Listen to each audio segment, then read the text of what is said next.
You're listening to Tin Pod Radio. I'm Adam P. Nave, co-writer of The Once and Future Queen.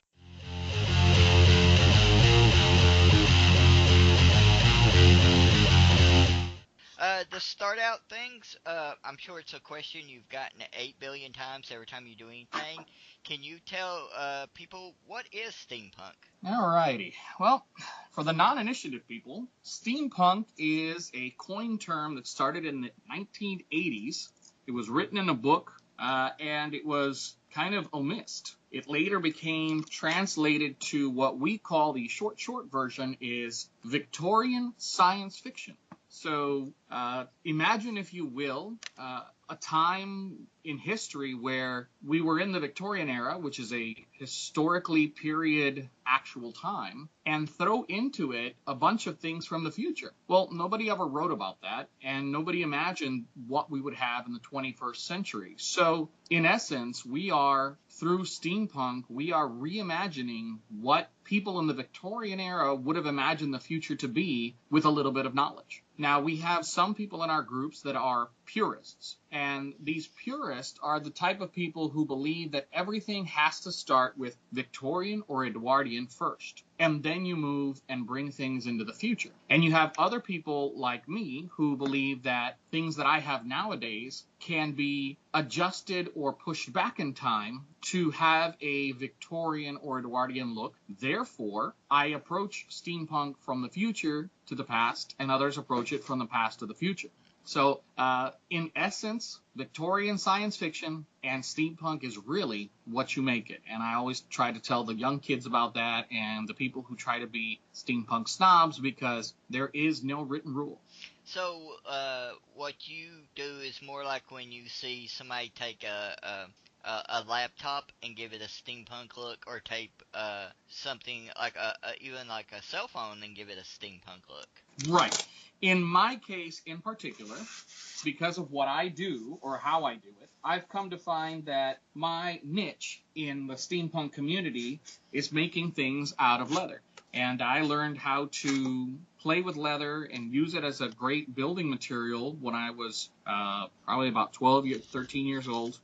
And from then it stuck with me. And then I got back into it a couple years ago. And I like to think of the leather crafting as a way to make modern things look old-fashioned, not completely Western, but give them a type of embellishment that is not necessarily metal and gears. Now, I tool gears onto some of my leather crafting, as you probably saw at the Maker Faire this year, to give it a more mechanical look. And I interpret it through leather. And there are some people, as you mentioned, that have taken laptops and redone them.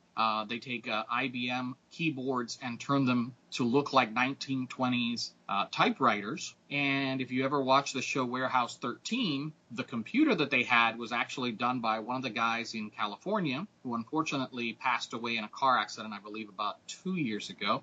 And he's one of the predecessors that did the keyboard conversions. And they had a mouse, and the flat screen monitor was embellished all the way around with a gilded frame, and it looked like it was on a marble base, which was just a block of wood covered in contact paper. But all of those changes that make our modern things that are mass-produced, cold manufactured, look like old-fashioned, hand-embellished, hand-created, time-honored pieces is what makes steampunk stand out in everybody's eyes, because it's not just a thing, it's a beautiful thing. It's a very creative thing, and it's artistic, but it also has a function.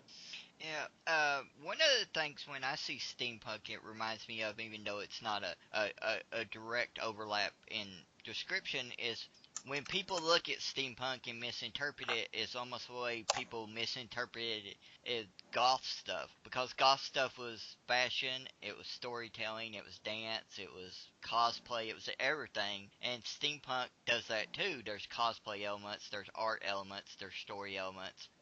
Do you find that to be true? Like, steampunk is not one thing, it's a whole bunch of things? That is very correct. And we come to find that in steampunk, because there is no set written rules, that steampunk turns into this thing that moves around. It breaks the frontiers and the bubbles of being that one thing. You have steampunk pirates, you have steampunk goth, you have clockpunk, which is functional gears and everything winds up. You have steampunk rococo, which is very colorful, and they add other embellishments that are not period. And then you have the steampunk western. You have the diesel punk, which pushes it to the boundaries of war, and then you have the atom punk, which is the steampunkers that would have survived after World War whatever, and there was a nuclear fallout, and a lot of these people have glowing things on them, and their neons. Many of them mix them up with atom punk is also kind of like a subgenre of the gothic, where they wear, all the other things that glow in the dark, kind of a thing. What do you remember? What the first thing is you encountered steampunk through? Either retroly, like you didn't know at the time was steampunk, or you could see for sure it was steampunk. I would say that the point where I noticed steampunk was in some sort of image, and I can't place it right now. That's probably one question that has not been asked of me to actually nail down. So you got a good question. I do know that I saw a gentleman at MegaCon about 2000 and I want to say 6, maybe 8.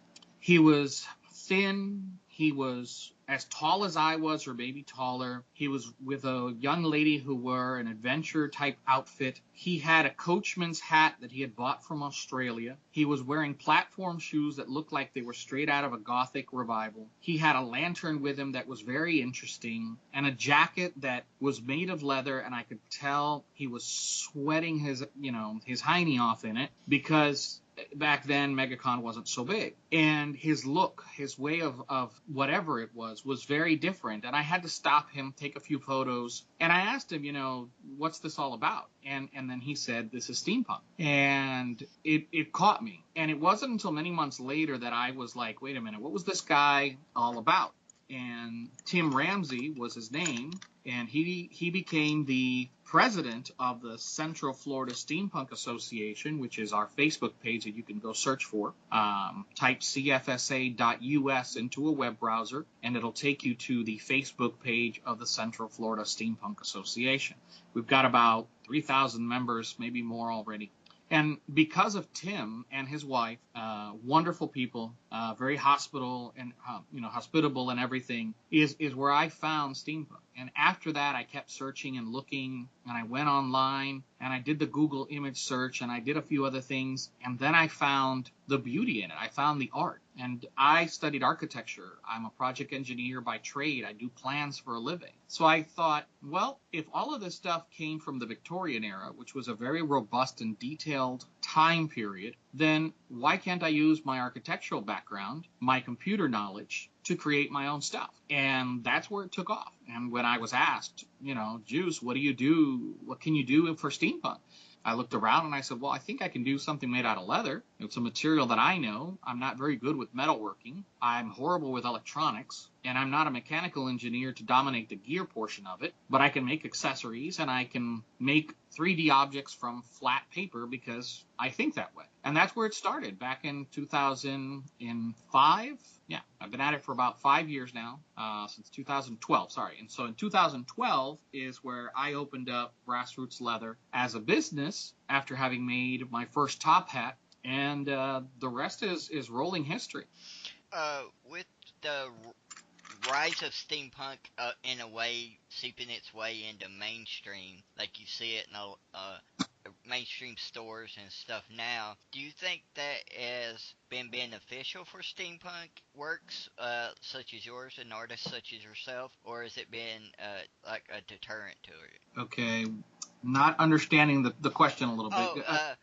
What do you think steampunk stuff appearing in like Walmart or Halloween stores is good for artists such as yourself? Well, I've had the discussion with our friends, and it doesn't hurt me. I've seen some of the stuff that the Halloween stores carry for steampunk shoulders, and I can put mine next to it, and people will very easily be able to tell the difference, between one of my shoulder pieces or arm pieces or any of my accessories to any Halloween store. They have to mass produce things on the cheap. So the materials they're using are fake leathers, foams, mass produced and match stitched with the same patterns. And it takes away from the reality of what steampunk is, because if you think about it, the steampunk stuff was handmade, customized. It was made, you went to a craftsman back then, or a shoemaker, for a very good example, and he would make a mold of your feet. And he would make the shoes to fit your feet. And once those shoes were made, you felt like your shoes were part of you. Shoes nowadays are mass-produced on a standard model. Not everybody's foot is the same. The shoemaker would take maybe a week to make you a great pair of shoes. Nowadays, they punch them out in a day. So seeing the mass production of Walmart and some of this other stuff, it helps get the name out there. That's for sure. You can really tell that people are starting to pick up on what steampunk is and what it should look like. And it's great that I was able to partake in an event this year with the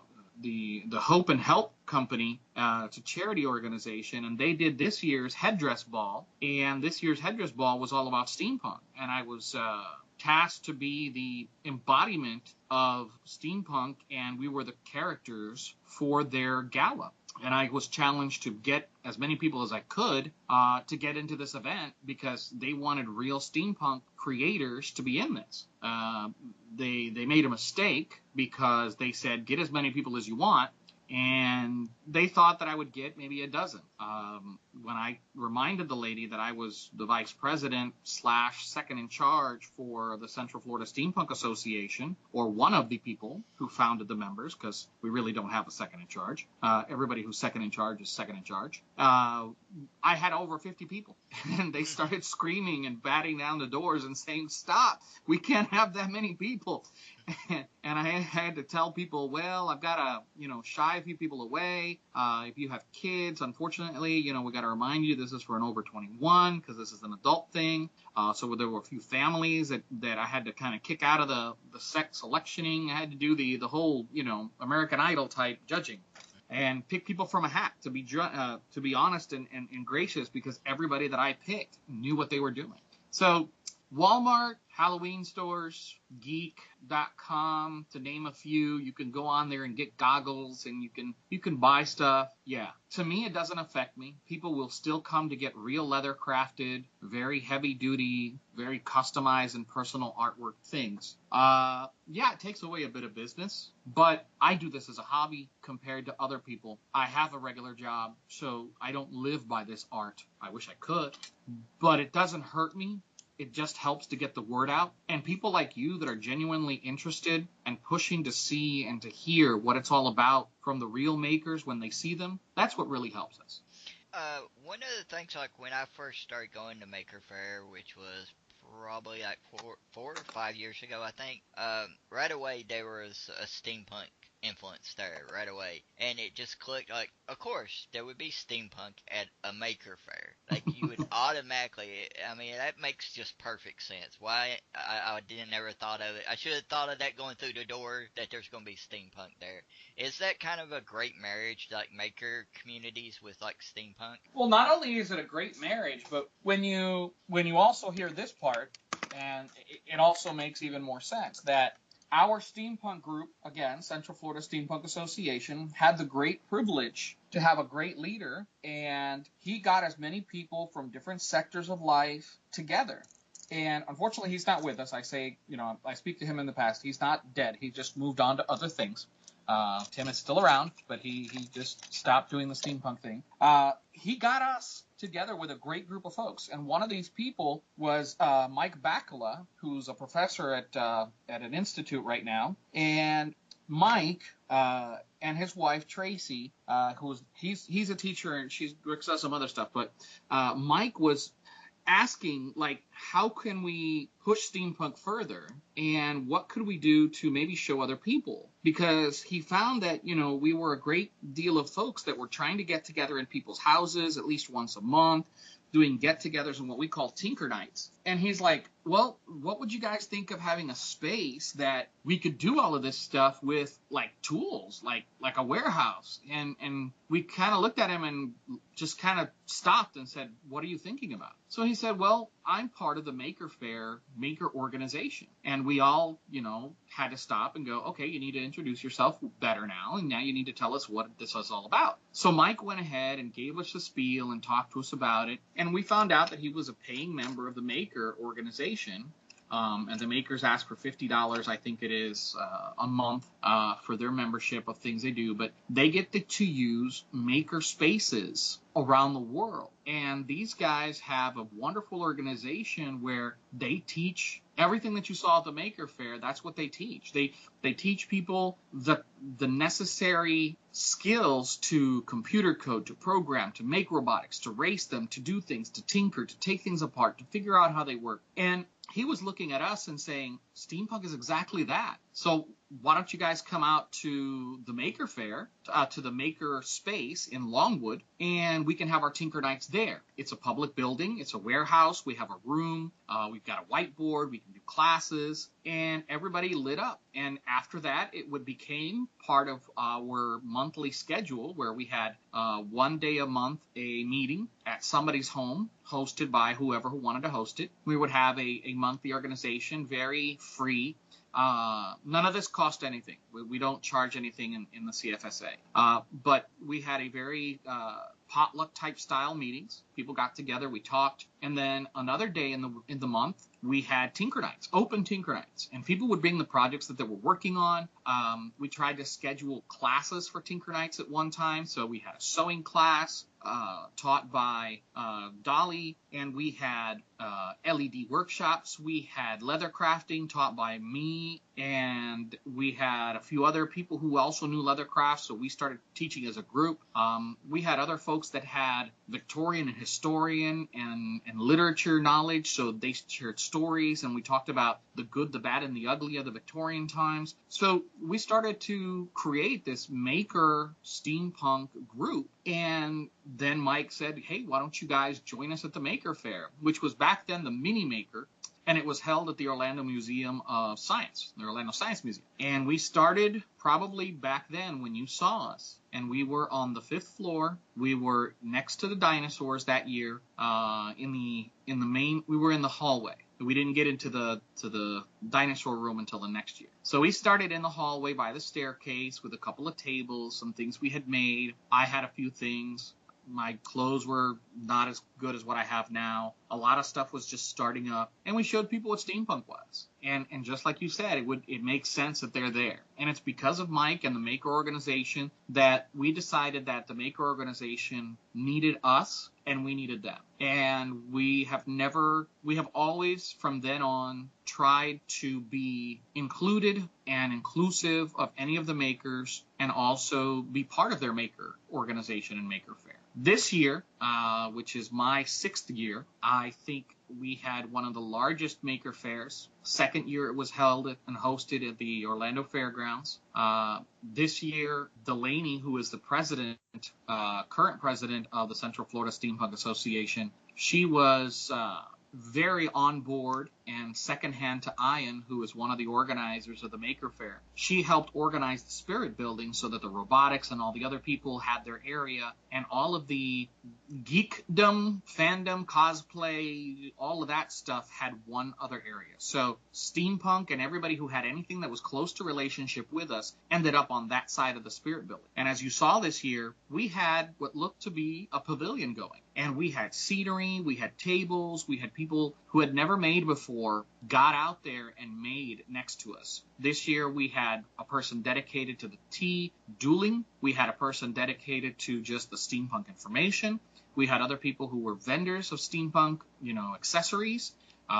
I put my booth up in a split formation that I've done for quite a few years because I felt that I had to be part of the maker group and show people and show kids. So I have my store with inventory items that I have on one side. I have a table for showing off the stuff that I do and that I wear. And then I take a corner of that table and I put one of my granite slabs down there and I charge the parents $5 for the materials that I use, but I give them a 10-minute to 15-minute class. So each kid that comes up gets a personalized class. They get to make their own bracelet. They get to use the tools. They get to hammer away. They get to learn what leathercraft is, and they get to ask any questions, and there's a little dialogue, and you can see how their eyes light up when they're banging on the table. The parents are always scared, thinking they're going to hit my hand.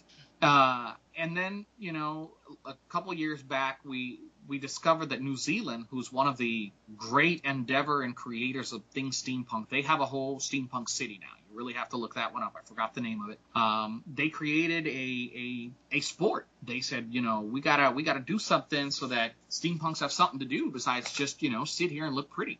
So they came up with something called teapot racing. And they said, well, take an old RC car, not one of these huge, hobby stuff, just the store-bought kind. Make sure it measures no more than 30 centimeters by 30 centimeters by 40 centimeters, and we'll make a track for it. And for the non-international measurement, that's 11 3/4 of an inch. 11 7/8 by 11 7/8 by 15 3/4 of an inch. So shy of 12 inches by 16 inches.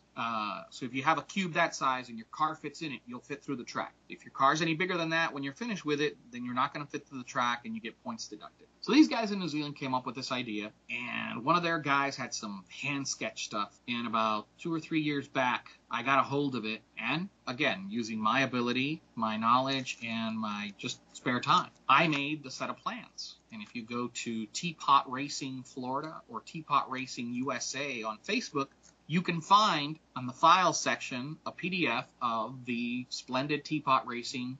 It's a PDF. It's about 12 megabytes big, so it's a hefty file. And it has everything. It has all the rules, the regulations, the sizes, the track, how to make it, how to lay it out, how to use it. I even included signs that you can cut apart and just mount on boards and you can put onto it. The guys in New Zealand have made new track parts. I've got to sit down and work those into the rest of the package. But I had to make them myself before I could, do it. So they made a new ramp set. They made a new ball pit. They made a new roundabout. So all those things I try to make ahead of time, and then I know how I can make plans based on their drawings. So I understand it. So this year we did bigger and better. We won 4 blue ribbons for all our hard work, and getting everybody involved. We heard that everybody talked about us, that loved what we did, and like you, very curious, and they got their questions answered. A lot of people who didn't believe in steampunk after this weekend, they're gung-ho, and they're waiting to see what we're going to do to get them involved in it. And we're not afraid to bring as many people as they want to, as long as they remember steampunk is what you make it. Don't look down on the newbies, because everybody starts somewhere, and don't be a complete snob that you think that steampunk is when you've just started. Or if you've been there for a long time, remember that people start somewhere. So you have to help the little kids make it out of foam and paper, and you have the adults that make it out of fabric and metals. I have a local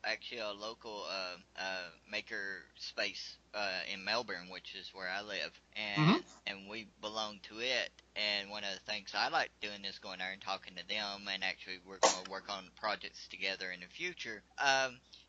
With steampunk and on your end, do you do very much work with other people in other lines? Like you said, you don't do as much mechanical stuff as other people or something. Have you did any projects together with other makers in steampunk stuff? Oh, of course. That's the thing about the maker part. You can't always do everything by yourself. So when I've done a lot of my projects that have to do with leather, and I need help with something that I can't figure out, whether it's getting lights on something or making something move in mechanical, or you name it. I mean, you really think about what those little things that I don't know about. I've had to go and look and talk to people and get together with other steampunk makers that have the ability. I had to learn how to sew. I had to learn how to almost repair a sewing machine. And I remember my mom is the one that she always made my costumes when I was a kid, but now I make my own, and my mom looks at me in awe, because she never expected that I would go that far, and she sees I'd actually do a pretty decent job. So it's kind of a pat on my own back going, I can impress my mom, that's good. So yeah, we touch on each other's backs, and we try to complement each other. anybody who's ever needed help with anything that has to do with leather crafting, if I can't figure it out, I always send them to somebody that I know who's better than I am or who has the same ethics, because that I'm really big on. You know, if you don't have business ethics, I can't do business with people. I'm really stubborn about that. If you have two people designing the same thing, it's not going to work. You go in three different directions. So my trade, my business, my career has taught me how to be a good team player and not to step on other people's toes, but also to learn who knows what and to gather a network of people that can help me out when I can't do things. So. What would you say was your most complex and maybe most difficult work you've done? It's not even steampunk. The most difficult thing I've done so far is actually a version of Wonder Woman that I did for a young lady, and she hired me to do some costume stuff, and I spent 3 years under her thumb making things for her left and right, and a lot of those things, because she was a curvy young lady, and she also gave me some things that I had never attempted to do.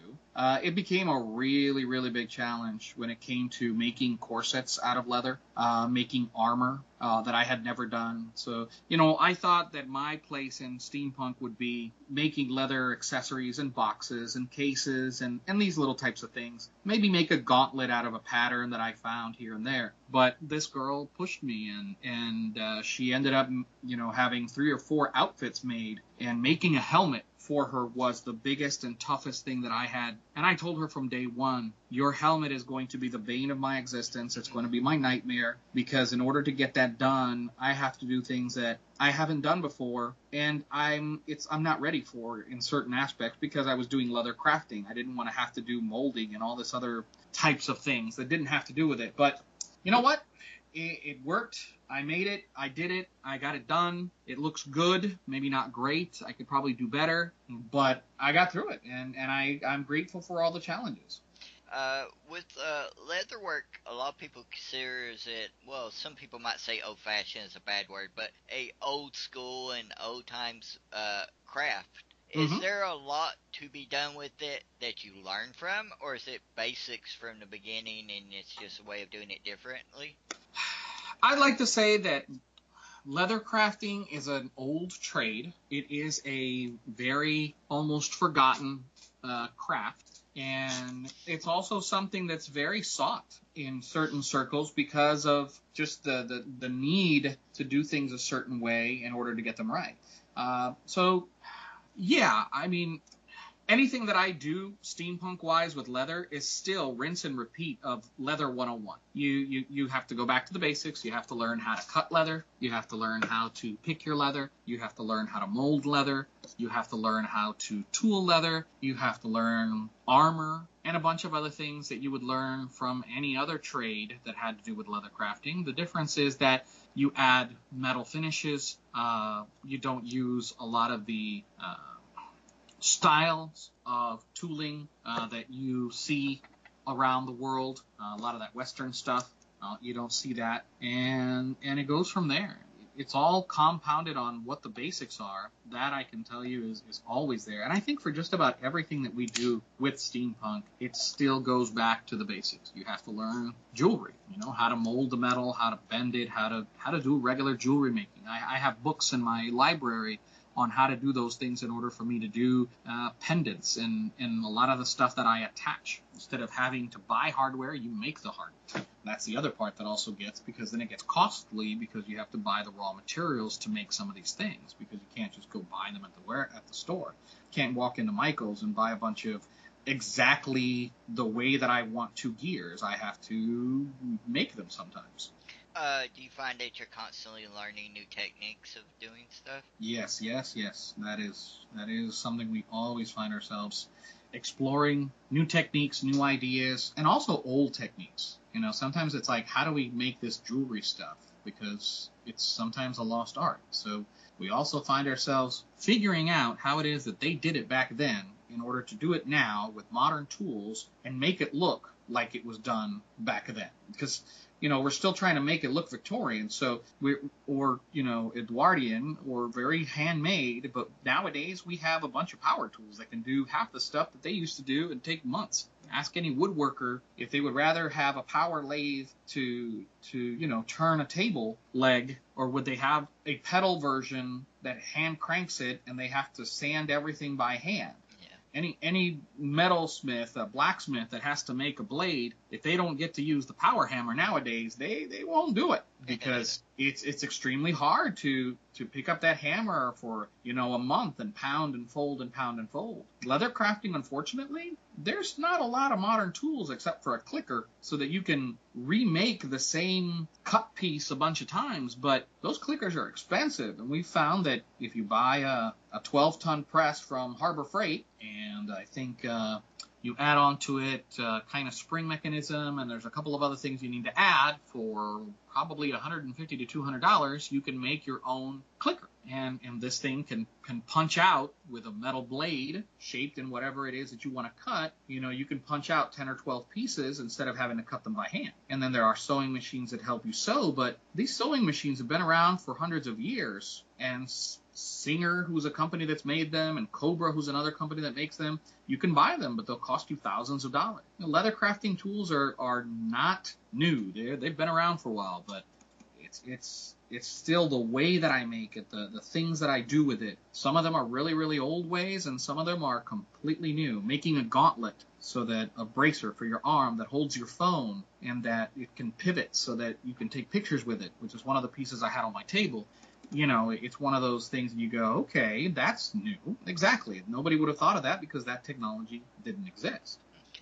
Do you remember the first piece you made that would be considered steampunk? Yeah, and you're going to see it in the photo that I send you next to one of the last pieces that I made. It was a top hat. I made a leather top hat out of 4 5-ounce leather, which is about 1/8 of an inch thick, and I bought $50 worth of leather, and I bought $30 or $40 worth of tools, and I got to work, and about 40 hours later, I had made a top hat, and I was quite happy with my outcome. I went to the guys at Tandy Leather, and I asked them, what do you guys think? And all of them had to take a step back. They had to grab the hat and look at it. They were impressed because they didn't expect me, for the first time ever since I was 14 years old, to be able to produce a hat that could easily sell for $300 to $400 on the first try, and I remember that Seth, who was the manager, looked at me and he's like, you did this? I'm like, yeah, I did that. And he's like, you did this, like you just came in and for the first, this is your first project. Yeah. And his coworkers looked at him and looked at me, and they were like, okay, you are a force to be reckoned with. If you are accepting of these challenges, and if you think that you can keep doing work like this, then the only place to go from there is up. They saw that I had details that I missed, that not all my edges were burnished, that some of these things, but they didn't criticize it. They just said, if this is your first project, you're way above and beyond what we expected, and we hope that you learn your mistakes and keep going. And that's when I had to go do homework and research and find out what it is that I messed up. Is there any project or type of project you would like to do that you haven't had the chance to do yet? I am working on a remake of my armor. I believe you saw it on the table. A lot of people think of it as an Iron Man, a leather Iron Man. And it was created by an image that I found of a dwarf in this armor with a gun or something or other. He had like this big, huge, the gun with it that ends up, that looks like a trumpet at the end of it. Shoot. It's like a musket. One of those big, huge, old-fashioned muskets. I think they call it a buster or... Yes. One of those buster weapons. So, that was the image that I found, and I said, I want to make this steampunk. And somebody looked at me and was like, yeah, I don't get it. I'm like, don't worry, I'll do it. So, I went ahead and I started making the armor. I studied a few things. I took apart a set of football pads that I got from a store that sells used football pads, because I didn't want to spend a whole lot on them. And for like $3 or $4, I think it was, that it cost me, I got a kid's size football pads. Took it apart, figured out the pattern, made it out of leather, and I made the armor that you saw that was on the Maker Faire table. That project I have a version 2 of, and it does look a little more Iron Man-ish because I have the graphic here next to my workbench almost every day, and I look at it and I cry because I still haven't gotten around to making it. But it's also because it's going to be about 12 steps up from what I've done so far. In that aspect that it's going to have a lot of electronics. It's going to probably have some type of circulating ventilation system because I do suffer from claustrophobia. But it's only when I feel that there is, like if I'm in an enclosed space where there is no ventilation whatsoever, and I unfortunately think about that the closed space is getting smaller, then I start to get a little panicky.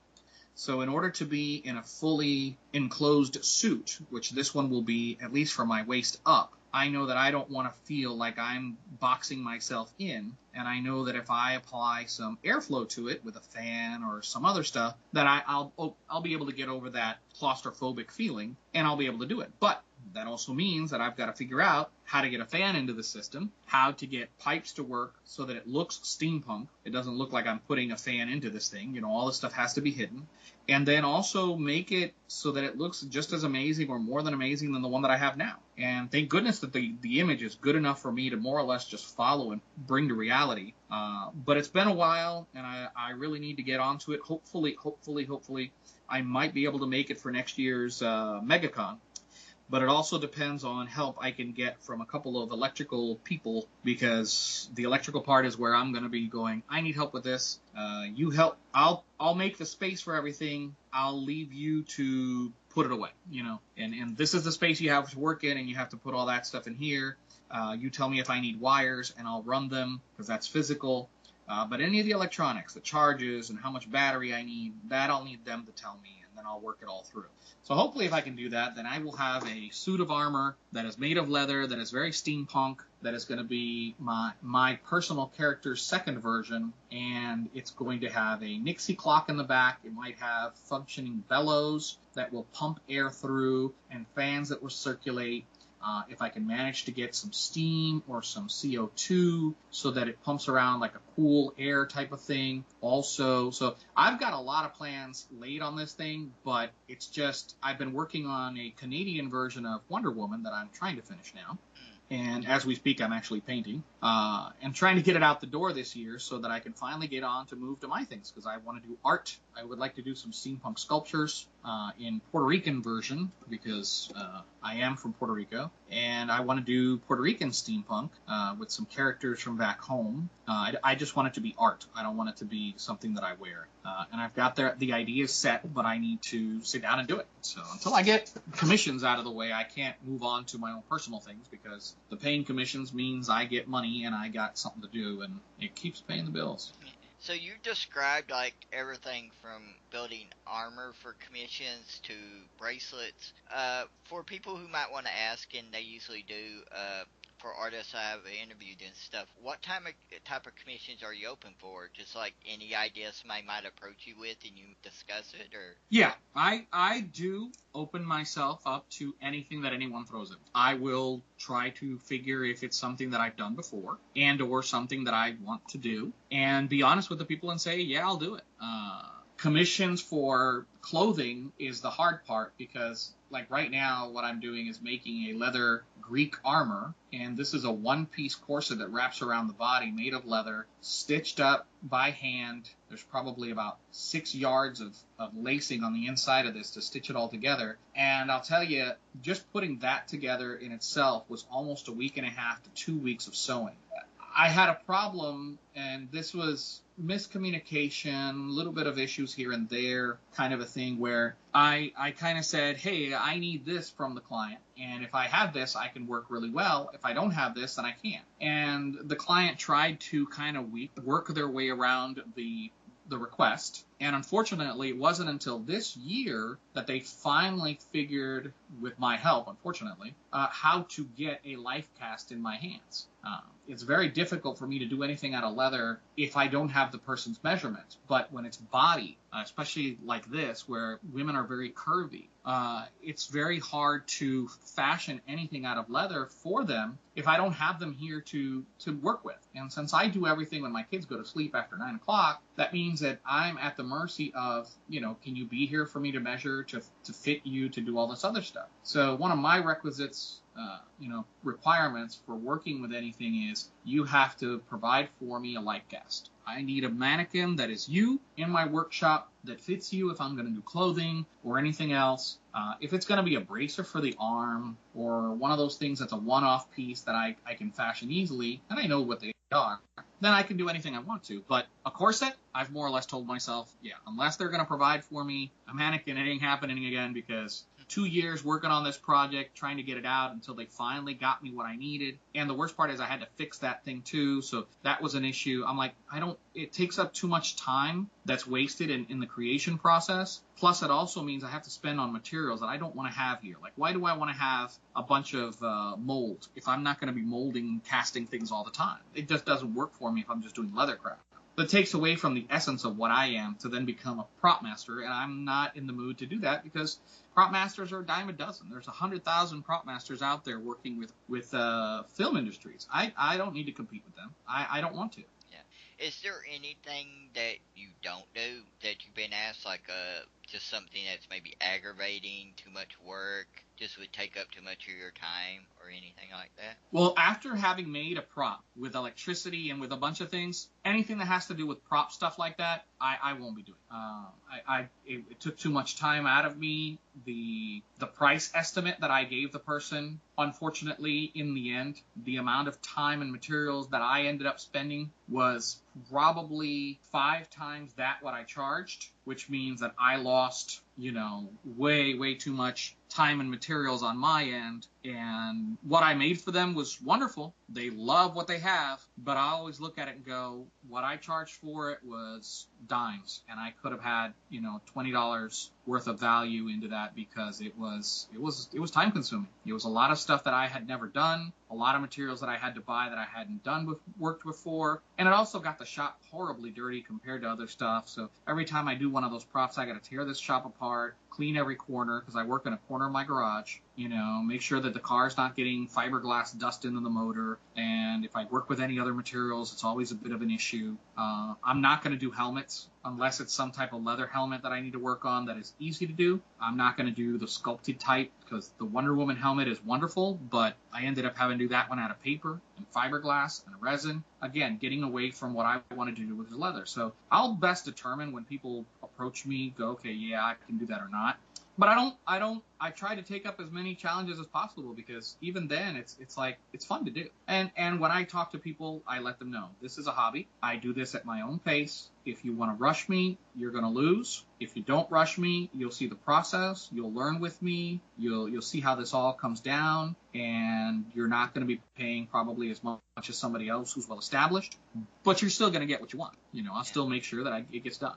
Well, one of the things I always look forward to when I go to Maker Faire is the different people who exhibit steampunk works of art there. So I'd like to thank you for joining me tonight and having an interesting discussion about steampunk. Before we go, would you like to give everybody the information and where they can find you online and such? Yes, sir. So thank you for your time. Thank you for listening. I hope I haven't bored your ears off on what I do. Thank you for being interested in steampunk. And thank you for knowing that we're here. To you personally, I'd like to let you know that there is a Melbourne group of steampunk folks. You can look them up online. If you go to the CFSA page, the Central Florida Steampunk Association page, if you've seen how they work now, sometimes the pages have links at the top, so you can link pages that are similar. Our group has linked up with Tampa's group, Heartland, which is north of Central Florida, Jacksonville, Melbourne, Orlando, and I think there's 2 or 3 other groups in Florida, Tallahassee too. So you can find all of those groups that might be closer to your home if you'd like to talk to them. They've got some wonderful people on the coast. I know that one of them is actually a real rocket scientist, and he loves to do this stuff. It's great. I urge anybody who is listening to go out there, hunt for groups, go to Steampunk Tendencies. Try not to critique until you've actually done something because it's hard to gauge what steampunk is until you make something. For me personally, this is a hobby that I turned into a business. My first project was a top hat. You can see pictures of that on brassrootsleather.com.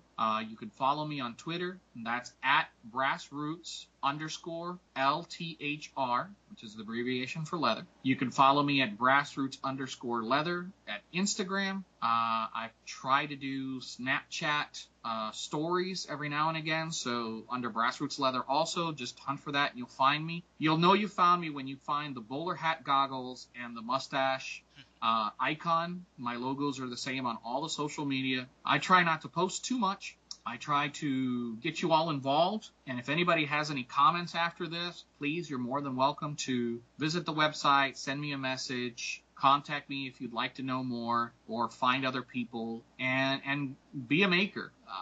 Making steampunk, making other things for other punks, whether it be clock punk, diesel punk, western punk, you name it, gothic. It doesn't hurt to learn new things. Steampunk teaches you how to make anything and everything. So thank you for listening to me for a little while. Keep in touch with this gentleman's KenPod Radio, and have a great night, people. Take care of each other. Keep making, stay creative, and live. This is the fun part about it. Bye-bye.